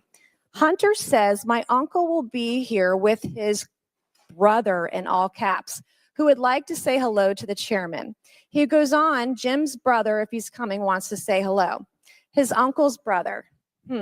I wonder who that could be. I can't quite figure it out. Hunter puts brother in all caps, and it doesn't take a genius to figure this out, but since I'm not always dealing with geniuses, and Washington, D.C. has been illustrated today, I'll spell it out. The brother of Hunter's uncle, Jim, is Joe Biden. Oh, that's who. Why was Hunter so secretive about his father? I'm going to tell you why. It's because Joe Biden didn't want the American people to know he and his family were getting paid millions and millions of dollars from a company closely tied to the Chinese Communist Party. CEFC knew paying Biden family members was bad, so they covered it up. Hunter knew Joe Biden hanging out with CCP businessmen would be a bad look, so he tried to pull a genius move on us with this whole my uncle's brother bullshit. We already know the president took bribes from Burisma. I also want to add, betraying your country is treason. Mr. Chairman, I ask unanimous consent to enter into the record this text message between Hunter Biden and Gong Wendong and the FBI memo regarding their interview with Tony Bobulinski, showing Joe Biden's connections to CFC during his vice presidency. Without objection, so ordered. Professor Turley, we got 30 seconds. In your experience in reviewing cases of fraud, do people who are conducting legitimate business usually go through these efforts and hoops to keep their foreign entanglements hidden? Yes, the issue with influence peddling is that it can, in some circumstances, be legal, but it's not something that necessarily is made public. The public does not buy into the idea that you can sell your family brand if it's influence peddling. So what happens with influence peddling is that you often have the commission of crimes that conceal it and to take steps so that it's not public. That may include, but it's not necessarily the reason in this case, but it may include the failure to pay taxes, the failure to register as a foreign agent. And part of the purpose of an inquiry is to see if there is a linkage between those acts and, more importantly, a linkage to the president. All right, so that is Jonathan Turley, and he's explaining, the crime is not the selling of the influence. It is the cover-up of the selling of the influence. And I guess, depends. We can mince words on that all day, but if you're a senator and calling a U.S. attorney on behalf of being paid for something, right, like Menendez was doing, that is obviously, in my opinion, a criminal act. So interesting conversation there. Now, this was what the full scope of the hearing looked like. And you can see there was a lot going on here. And this is just a quick summary of exactly what was inside. You see here is the memorandum. This is exactly what they went through today. It is 30 pages long. It's from Comer, it's from Jordan, it's from Jason Smith, and it's a full 30 pages. And so I'm not going to read through the full thing here. I just want you to know that this exists. And they tell us that the purpose of everything here today, they give us a nice explanation of this inquiry. They say at this stage, it is just that. It's an inquiry. It's to determine whether there are sufficient grounds that exist for the committees to draft the full articles of impeachment, right? A lot of people in the media are saying this is just like they're treating it like it's an impeachment trial or something. It's not. It's an inquiry. This inquiry will enable the committees to gather information necessary to assess whether Biden has in fact engaged in impeachable conduct. The decision to begin this inquiry does not mean that the committees have reached a conclusion. We're just looking. As the Court of Appeals has said, it's a pretty grave thing to level accusations, and so an impeachment inquiry is the traditional means by which the House assembles and evaluates that information. There is no artificial deadline for concluding this hearing. The committee will follow the facts and will take the necessary time to determine whether articles of impeachment should be drafted and referred to the full House for consideration. And so while the full House must vote to adopt any articles, the full House need not vote to launch this inquiry. And this is largely what the left was very upset about. There's not even a vote on this. And that's basically what they were complaining about today. They say the Constitution gives the House the sole power of impeachment, no requirement that a full House vote to start an inquiry. And Nancy Pelosi did the same thing. They say, in fact, the House launched several impeachment inquiries without a full House vote. And 4 years ago, a federal district court expressly rejected the argument that a resolution is required to begin an impeachment inquiry. So they're saying, we're here, we're ready to go. I fully imagine we'll see a lot more of these items, impeachment inquiry hearings, as time unfolds, because there is no time limit. The Republicans are in control. There's 113 documents and probably more that are going to continue to drop. And so we'll just treat this just like the left did with their stupid, fake, illegally constituted January 6th Select Committee hearings. Except in this case, at least they're allowing Democrats in. I mean, at least they allowed AOC in there. And they allowed other people in there, like Goldman. But if this was Nancy Pelosi running it, she might have just thrown them all out. So we'll continue to cover, of course, and see what else pops up. This was Nancy Mace calling the whole thing and all of their excuses BS. We'll continue to cover, my friends. Thank you for subscribing. Thank you for sharing this video with a friend or family member, and heading on over to robertgovea.com to sign up for our newsletter. And we'll look forward to seeing you on the next one. All right. And so let's wrap it up. We still got a couple more clips to get to, but these are the fun ones. All right. The first impeachment inquiry is now complete. And the takeaway? Subpoenas are going out to the Biden crime family bank accounts. Joe Biden and Hunter Biden, they're going to get them. And we see this from James Comer at the first hearing. We've also got clips from Byron Donalds, Marjorie Taylor Greene, and then this woman, Democrat Representative Crockett, who says that she is concerned about documents who are in the crapper. We'll listen to what she says. But first, the subpoenas coming from James Comer over to Biden and co. Here's what it sounded like when he launched them. The witnesses today have all identified the evidence the committee has uncovered as deserving further inquiry. And that is what this committee will do, Nice. no matter where that evidence leads. I want to thank the witnesses for their testimony today. It confirms the evidence compiled by this committee justifies the investigation of Joe Biden's role in his family's international business schemes and justifies the next step of this investigation. One of those steps is gaining insight into where the Biden's foreign money ended up, for what purposes. Therefore, today, I will subpoena the bank records of Hunter Biden, James Biden, and their affiliated companies. Hey-o! Subpoenas going out. We like to hear that. We'll hear it one more time. Here, why not? Ended up, for what purposes. One more time. Therefore, today, I will subpoena the bank records of Hunter Biden, James Biden, and their affiliated companies. All right, so that is James Comer, and that's what we want to see. We know that they probably are not going to find gold bars in those bank accounts, but they might find big fat transactions, and we'll be curious to see what those are. So subpoenas are flying. You heard him talk about the evidence, and of course, there is a lot of evidence. One person who put that all on display is Byron Donalds, and he brought charts with him in front of the House. And Mr. Dubinsky, I want to come to you quickly. A lot of talk about evidence. On the screens in the room, we have an organizational chart from the IRS investigative team that was looking into the business practices of Hunter Biden and his associates. This org chart is from 2014. Now, Mr. Dubinsky, when my former life, I was in community banking, and I'm comfortable with looking at organizational charts. When I first saw this chart, the first thing I thought about was a real estate holding company or a developer, and this is not to demean developers in the great East State of America, but developers typically have multiple companies that float with various business interests and business lines. But the funny thing is that in the business dealings of Hunter Biden, there is no real estate, none at all. So, Mr. Dubinsky, in your professional experience, looking at this organizational chart of business structure, what do you see here? I see a very complicated structure of Fraud, entities corruption. that are interrelated and would give me concern. If I were an investigator, I would want to know what's going on in these entities, who's behind them, how's the money moving between them, and what is the substance of the transactions? What's really going on here? Mr. Dubinsky, do you think it's in the interest of this committee that is now in an inquiry phase to actually find out all of the flow of money between these entities and what the purpose was? Absolutely. Next slide, please. For my colleagues on the other side, we're going to start talking evidence now. Oh! This is now a slide of the organizational chart Pay of the Hunter attention, Biden business, Goldman, idiot. business companies and with associates from 2018, from the same IRS investigators who broke down the business structure in 2014. Does this slide cause you the same concern, Mr. Dubinsky? Yes, it does. Okay, That's true. now let's talk about some more. Actually, one point I want to make on this.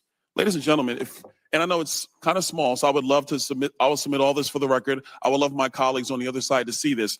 In 2014, one of the key owners was Devin Archer, who did testify and was under deposition under oath by the Oversight Committee. In 2018, Devin Archer is no longer listed, but his wife, Krista Archer, is now listed. Mr. Dubinsky, when you see a situation where ownership interest moves from one spouse to the other, is that a concern of some level of fraud potentially? I would call it a red flag. That's something I would look at and again, try to get to the bottom of what happened there. Was it just transferred? Was there money behind it? What was going on? Okay, thank you. Next slide. Now, this is to a text message. This is a text message between, it's going to Naomi Biden. That's what this one is. Hold on, wait, so let me get my stuff back. Here we go. Sorry. This is the WhatsApp text message between Jim Biden and Hunter Biden.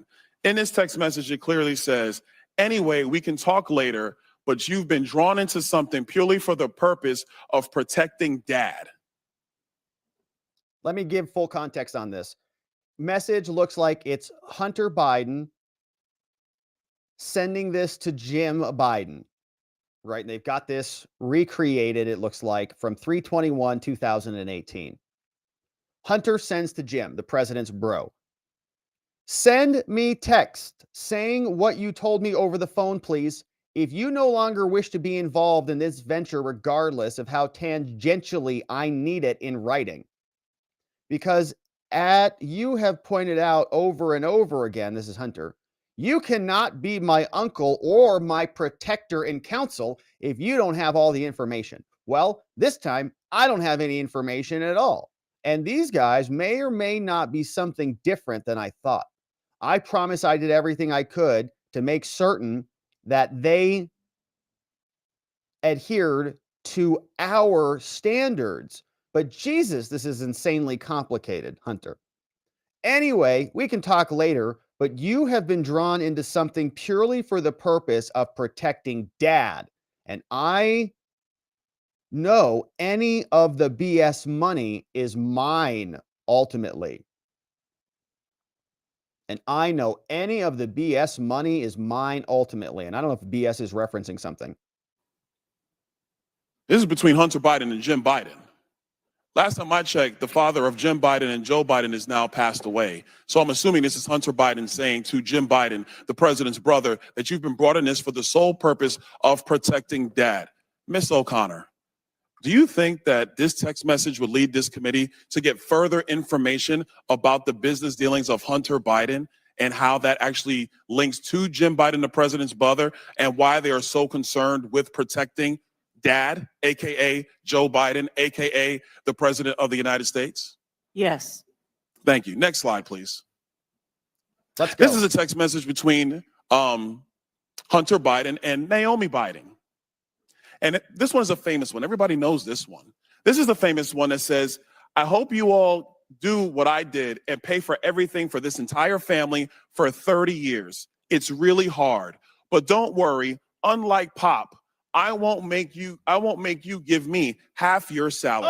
Mr. Dubinsky, if you saw a text message like this in a potential money laundering operation or a potential pay-for-play operation, would you be looking for information related to money going from son to father? Absolutely, without a doubt. Thank you. Next slide. Next slide. Love it. Oh, this is a fun one. Ladies and gentlemen, this one is from 2018. This is about 4 months before Joe Biden launched his campaign for president of the United States. December 2018. The highlight is, let me read the full thing for us. December 2018. This can work. You need a safe harbor. Quote, highlight, I can work with your father alone, double exclamation. We, as usual, just need several months of his help for this to work. Hunter and Jim, we just as usual, just need several months of his help for this to work. Hey, let's just do it again. We only need a few months. We've done this before, as usual. Hello. So Jim saying to Hunter, let's talk about it. It makes perfect sense to me. This is difficult to fully vet without talking. Will you please call me on WhatsApp, WA? We can develop a plan together. It can work. I'm going to try to call you again. Please answer. He's cracked out somewhere. I can and I will. Crisis with Caroline. Same problem with P, quotes. And New York Post. Dealing with it as we speak. She is okay. I believe I have it under control. I get back to you ASAP. I can work with your father alone. We, as usual, just need several months of his help. We need, as usual, his help. He's on the other side of the whole equation. This is a text message between Jim Biden and Hunter Biden. Hunter Biden was in a bad way, by the way. He was really strung out. He lost a bunch of money. He needed help. Jim Biden says, this can work. You need a safe harbor. I can work with your father alone. It'll probably take several months and everybody can read the text. Ms. O'Connor, Mr. Dubinsky, if you saw a text message like this between the president's brother and the president's son, wouldn't you be concerned about them trying to give plausible deniability for the president of the United States to not have any knowledge of said business dealings? It's worth Gentleman's time's expired, but please answer the question. it's worth investigating. It sure. Mr. Dubinsky, I would agree. I would investigate this. I yield back. Hey, Byron Donalds. Love it. Next slide. Next. All right. Love it. So we like to hear that. Now, Byron Donalds had a very nice presentation for us, and he came with his charts and his slides, and with the Democrats came with their charts and their slides as well. And this is what their side sounded like, which is why we're not going to listen to much of their side today. But this is Miss Crockett, who is responding and articulating the Democrat belief about this hearing. But when we start talking about things that look like evidence, they want to act like they blind. They don't know what this is. These are our national secrets. Looks like in the shitter to me. Okay. This looks like more evidence of our national secrets, say on a stage at Mar-a-Lago. When we're talking about somebody that's committed high crimes, it's at least indictments.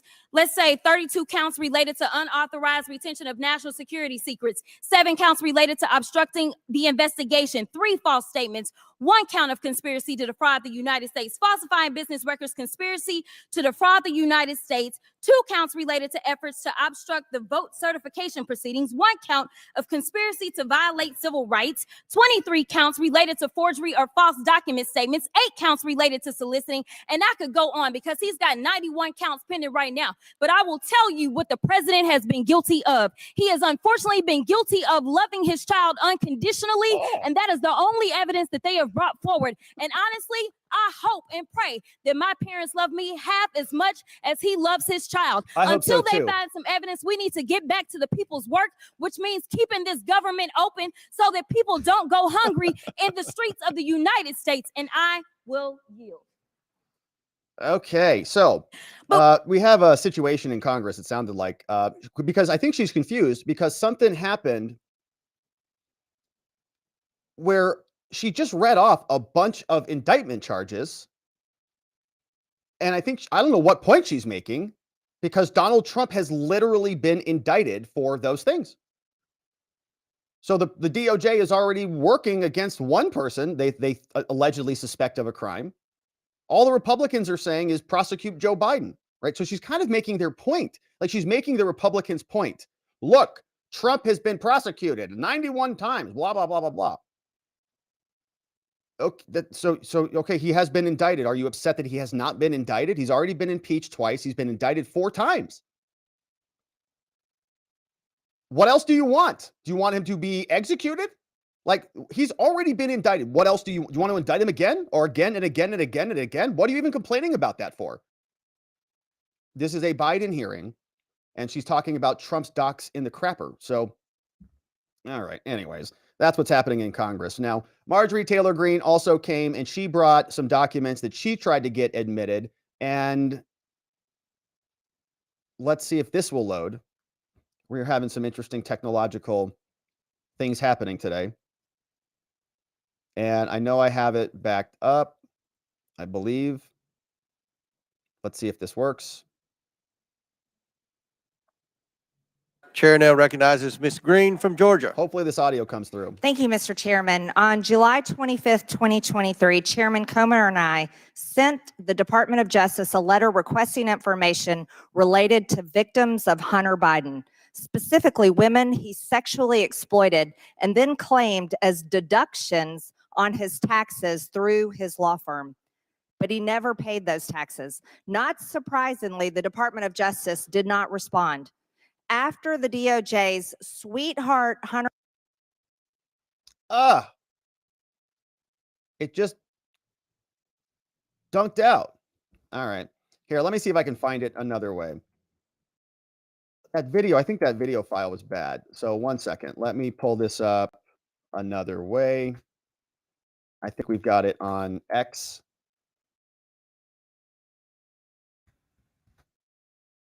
Let's see if we have her here. Here it is. Ms. Green from Georgia.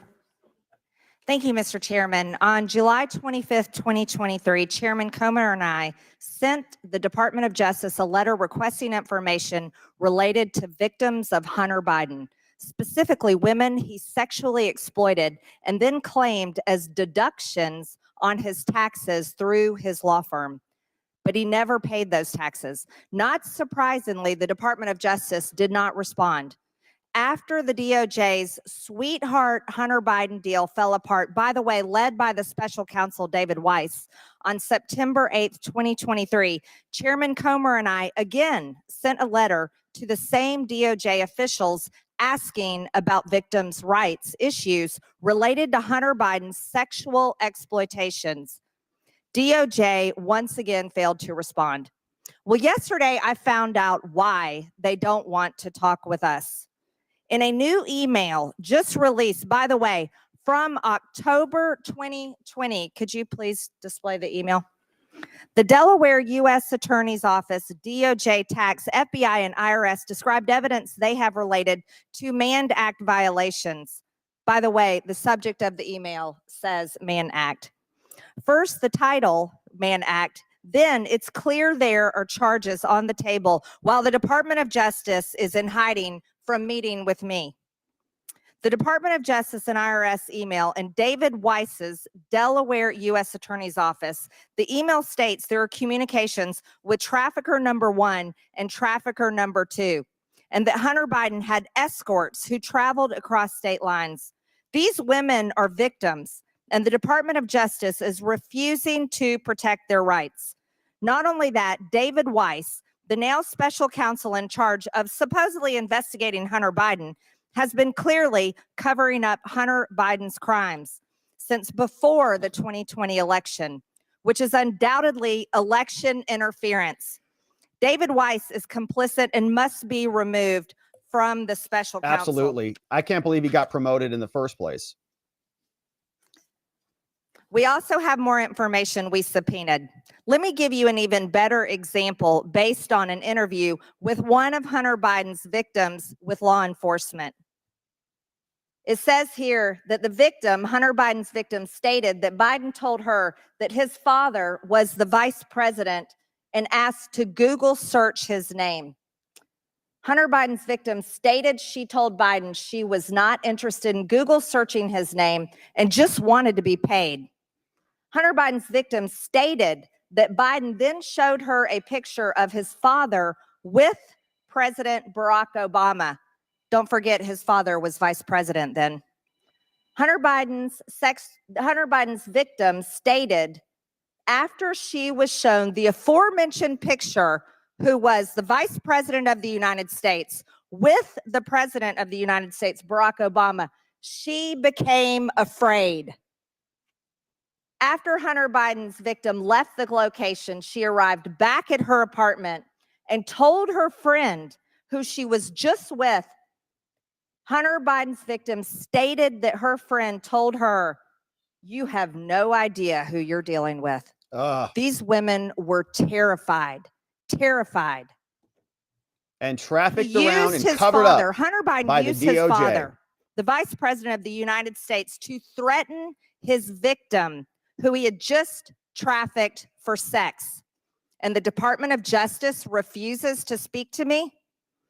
Hunter Biden needs to be held accountable for his sexual exploitation of women. And we've shown more evidence. We've shown evidence. This is what it looks like. This is what Mann Act violations look Mr. like. Chairman, I reclaim my time. I'd like reclaim to my challenge time. the use of this Hunter exhibit Biden under should Clause be 6 held of Rule accountable. 17.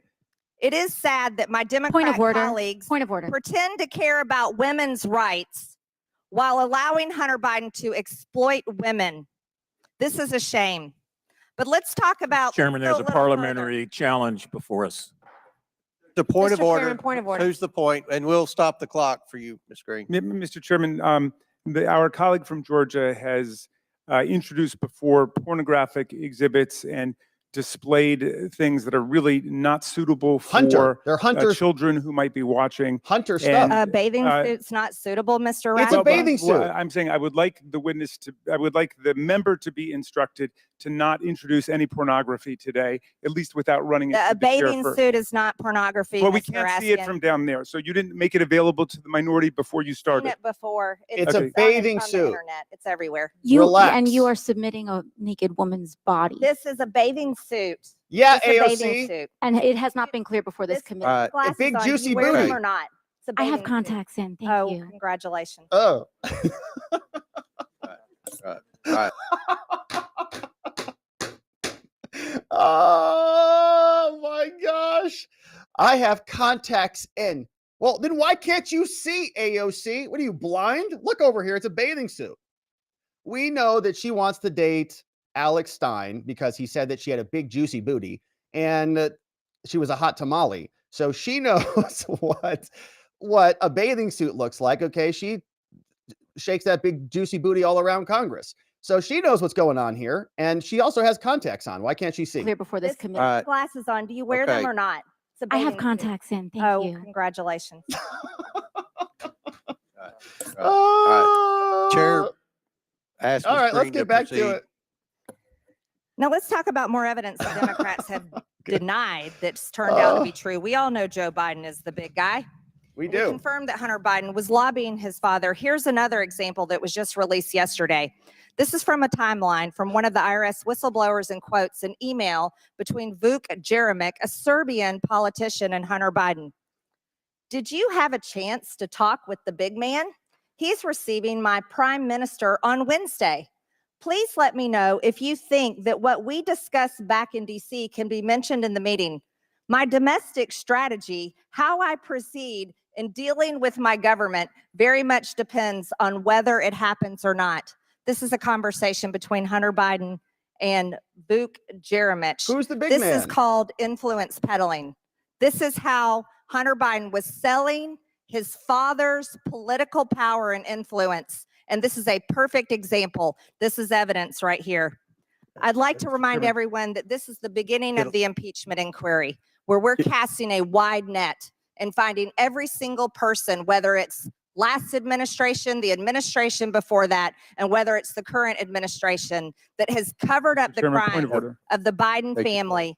And we will continue pulling more You're 54 evidence seconds forward. over, Mr. Chairman. All right. So Raskin's crying like a little baby over there. She's going over time. So, all right. So that is what happened in Congress. We have some nice, very professional presentations. We have some other activity in Congress, and you can be the judge of what you like to see coming out of there. But it's all just Congress, that's for sure.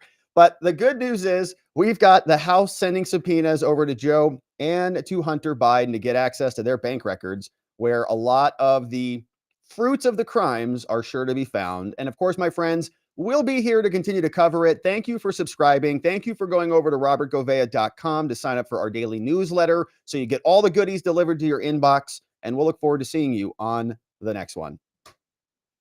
All right, my friends. Well, that is it for us on the day. We covered some good stuff. We got some House subpoena updates and some hearing stuff.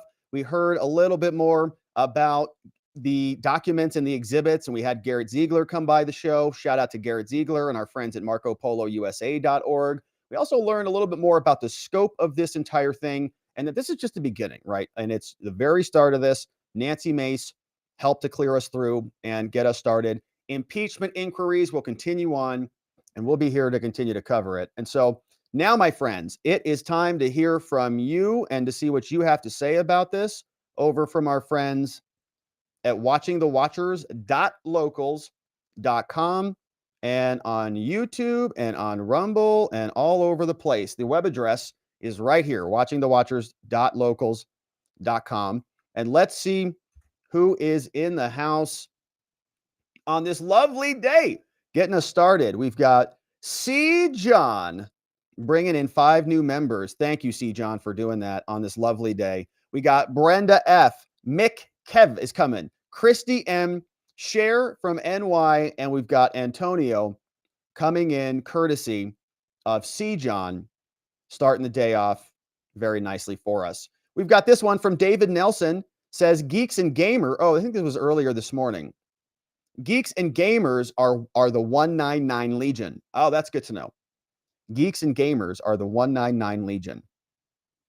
We had a shout out to the 199 Legion yesterday, so shout out again. We've got this one from Curtis Bartle. What's up, Curtis?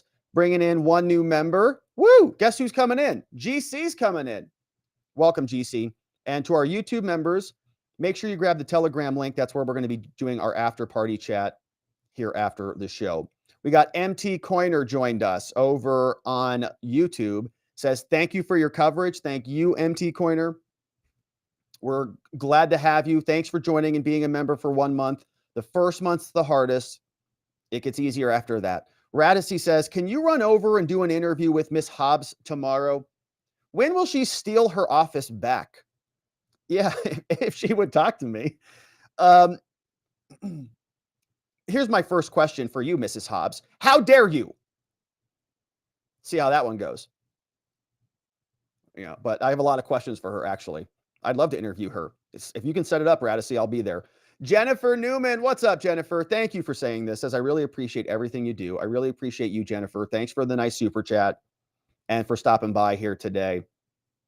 This one came in from Tara, says, how does Hunter sue Rudy in California? The laptop was in Delaware.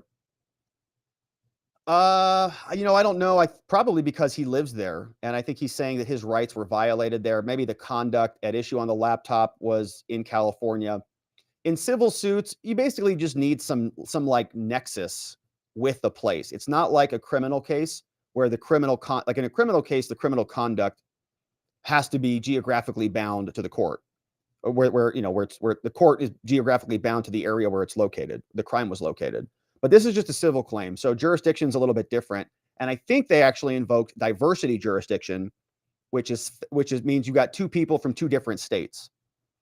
And they're saying we got two people from two different states, and that gives us a basis because our amount in controversy going back to civil procedure is over $75,000, and so you've got diversity jurisdiction, something like that.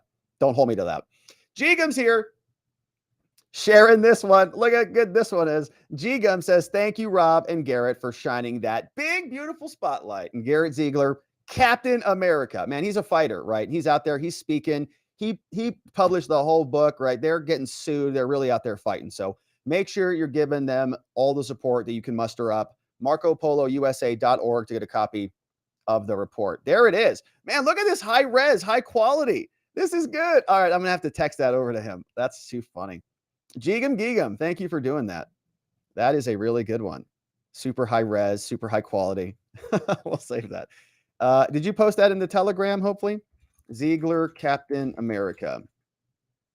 Boom, saved. Yeah, look at this, man. Look how good this one is. Super funny. It's good. I love it. All right. Thank you, Gigum, for doing that one. Hey, Pinochet's helicopter tour. Pinochet's here says, will Mr. Ziegler give a heads up if the feds will be coming for the evil people who bought and received the laptop book? I want to make sure claymores are set. Well, don't set up booby traps in your house. That's not legal advice. Consult your local attorney. How about that before you set up claymores in your house? But certainly it would be a question we could ask him. I don't know what he does with the data. Probably evaporates it, once it's been purchased, but it's an interesting question. We'll see what he says. We got Gigum says, do you expect that there will be consequences for the Bidens? And if so, to what extent? Not really. I mean, honestly, not really. If I can be honest with you, I know that's kind of like black-pilled or whatever they say, but not really. I mean, I think that the DOJ is so corrupted, the FBI is so corrupted that even if the Republicans would have to win in like a landslide, and there'd have to be like a real realignment there, because the DOJ is the problem. The FBI is the problem. And even if Trump wins, we're still going to have the DOJ and the FBI. And quite frankly, honestly, if I can be honest with you about it, I don't know that Trump is going to weaponize the government the same way that they've done, quite frankly. I mean, I kind of wish he would, but I don't think that he will when he gets in there.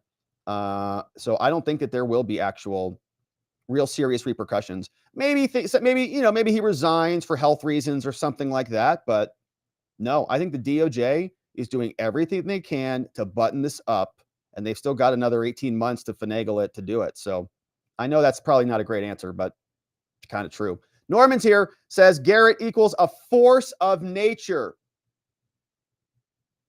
I love his work ethic. Man, he's out of control. I told him that today. I was like, dude, you've got a speech tonight? Like, are you sure you want to come on? He's like, no problem. and my friends, by the way, his speech, okay, down where he was today was at 7:00. And he left at like 3 minutes to 7, okay, from our stream. So shout out to Garrett for hanging out with us. He probably was sprinting down to his speech. I don't even know what it was.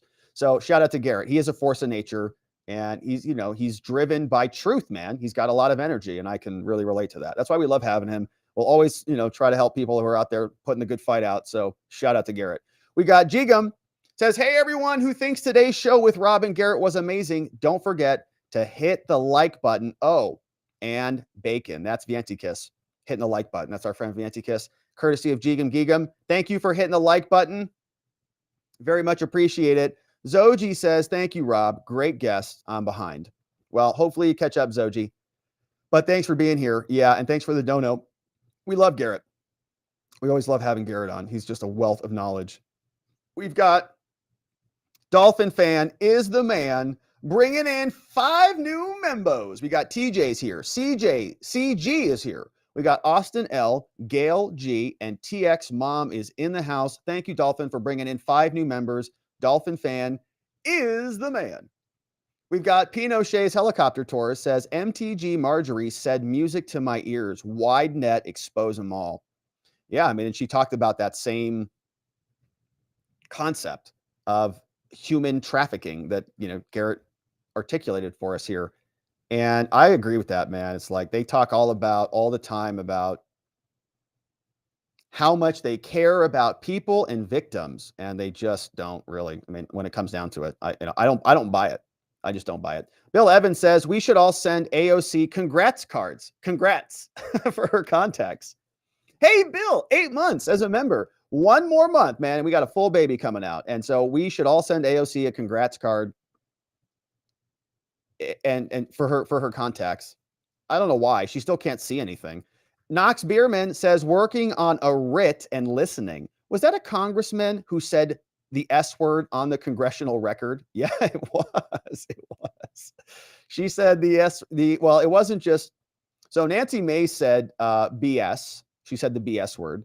And then the congresswoman said, yeah, the toilet was the esser. Like Trump's documents were on the esser. So it's going to just be, it's Congress, man. It's just a wild scene these days. We've got, thanks, Knox. Appreciate it. Hopefully your writ's going well. We've got Heavy Lifting Day from First Amendment. What's up, First? Heavy Lifting Day. We did do some heavy lifting today, both on the show and at the gym today. Today was a chest day, which I really, really like. Chest, triceps, some abs, some cardio day. And I didn't go that heavy today. But that's not true. I went a little heavier on incline today. That's not true. I did go heavy. We've got Radicy. What's up, Radicy? Says, as your new secretary, I will need round trip airfare, a hotel, and a salary. I will make sure you two have a meeting. From Radicy. Are you talking about Garrett? Well, Radicy, if you didn't see it, he was here. He came by for about an hour maybe or so, about a couple of weeks ago, a month ago maybe. So yes, definitely. Like I'd love to hang out with Garrett. He's doing good work out there. And so I'm sure we'll be in the same circle as we both continue onward in this journey. But as your new secretary, trip, airfare, a hotel, and a salary. I mean, that sounds pretty reasonable for travel expenses and stuff. But I mean, hopefully this doesn't turn into the UAW or something. You want like 6 days of pay for like 48 hours of work or something? Just kidding, Radicy. I know you'd be great. We've got this one from, I don't know what this is. This old guy says Nancy has a great last name. Look at this. It's a Mace. This is a Mace. Look how cool this looks. Look how cool and ornamental this looks, right? That's a Mace. This is a hat. This actually looks quite awesome. Looks like historic and beautiful. Like I really can appreciate that. I don't know if it's real. Like I don't know if it is actually old, but it looks like it. Looks cool. Rosie says, simply put, quote, if Hunter is so clean, he should man up, open the books to show everyone that there's no there there. But no, Hunter would rather allow his dad to go through an impeachment inquiry on the world stage. Wow. There is no honor amongst thieves. That is a great point, Rosie.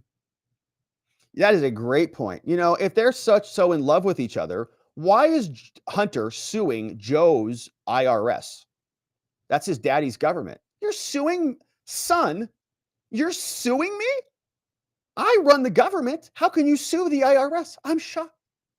That's what I would say if I was the president. How dare you sue me, son? Get your butt in here. You're grounded. What's the problem? Let's talk it out. But like get your family in order. And yeah, he is. He's actually forcing his dad to take this up a level. He's forcing his dad to commit obstruction of justice in order to protect his son while he's the president of the country. Like he's forcing his dad to use the power of his office to be exploited to protect his son. And they're going to call it all justified because they're like great families or whatever. We've got alien robot ghost here. Says, hey, Rob, we just got knocked up. Wow. Says, we're going to have a non-binary vegan baby named Daffodil. Wow, that's beautiful.